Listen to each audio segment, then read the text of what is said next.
بسم اللہ الرحمن الرحیم۔ تم یہ سوچتے ہو نا کہ اللہ پہ یقین کیا، ہر معاملہ اس کے سپرد کیا، تو پھر کیوں وہ تمہیں آزما رہا ہے؟ دراصل اللہ اس آزمائش کے ذریعے تمہیں خود سے آشنا کروا رہا ہے۔ وہ تو مالک معجزات ہے، معجزے کرنا تو اس کی شان ہے، اور معجزے تو تب ہوتے ہیں جب راستے دشوار ہوتے چلے جاتے ہیں، لیکن تمہارا اللہ پر توکل تمہیں گرنے نہیں دیتا، بلکہ تمہیں تھامے رکھتا ہے۔ اور دعاؤں کی قبولیت میں صرف اچھے گمان رکھا کرو، اور ہر قسم کے وسوسوں سے خود کو آزاد کر دو۔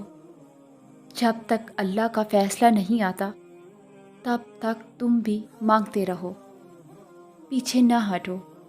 کیا پتہ تمہارا رونا اور گڑ گڑانا اللہ کو راضی کر رہا ہو، اور وہ بھی یہی چاہتا ہو جو تم چاہتے ہو۔ بالکل ممکن ہے کہ قبولیت کا وقت کچھ ہی دیری کے فاصلے پر ہو، اور تمہارا یقین اور صبر اس فاصلے کو سمیٹنے والے ہوں۔ تو پھر چھوڑ دو ناممکن کے قصے، اور صرف لفظ ممکن کو ذہن نشین کر لو، کیونکہ اللہ کے لیے سب ممکن ہے۔ اگر وہ ممکن کرنا چاہے، اور اس کی چاہت کس طرح حاصل کرنی ہے یہ تم بخوبی جانتے ہو۔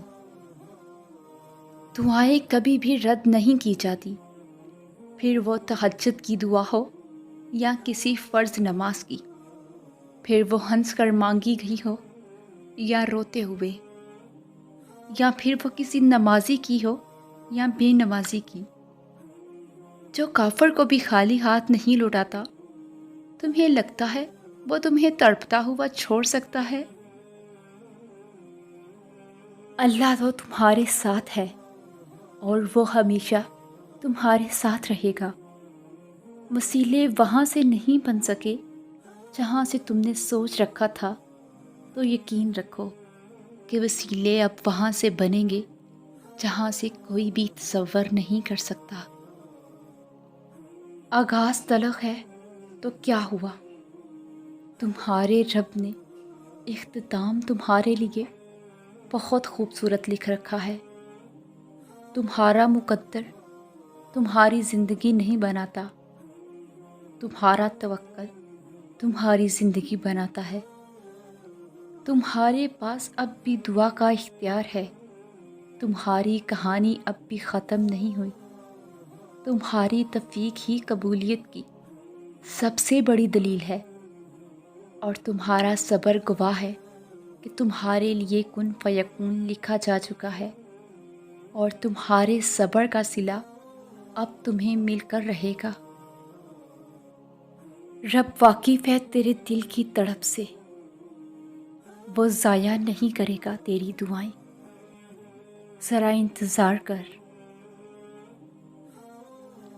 تمہاری مشکل دعائیں ہی ناممکن کی قبولیت کو ممکن بناتی ہیں۔ تمہارا یقین ہی تم پر وہ دروازے کھولتا ہے جن کو کھولنا کائنات کی کسی شے کے بس میں نہیں ہوتا، اور تمہارا صبر ہی تمہیں معجزوں سے ملواتا ہے، اور کن سے فیکون تک ہر ادھوری کہانی مکمل ہو جاتی ہے۔ سنو، وہ تمہیں بے حساب دینے کے لیے آزما رہا ہے۔ وہ تمہیں اتنی محبت کرتا ہے کہ اگر تمہیں اس کی مقدار معلوم ہو جائے تو تمہارا جوڑ جوڑ علیحدہ ہو جائے اس احساس محبت سے۔ بس تم ایک کام کر لو کہ راضی ہو جاؤ اس کے فیصلوں پر، اس کی مصلحتوں پر، جھک جاؤ اس کی رضا کے آگے، کیونکہ جو جھک نہ سکا وہ پا نہ سکا۔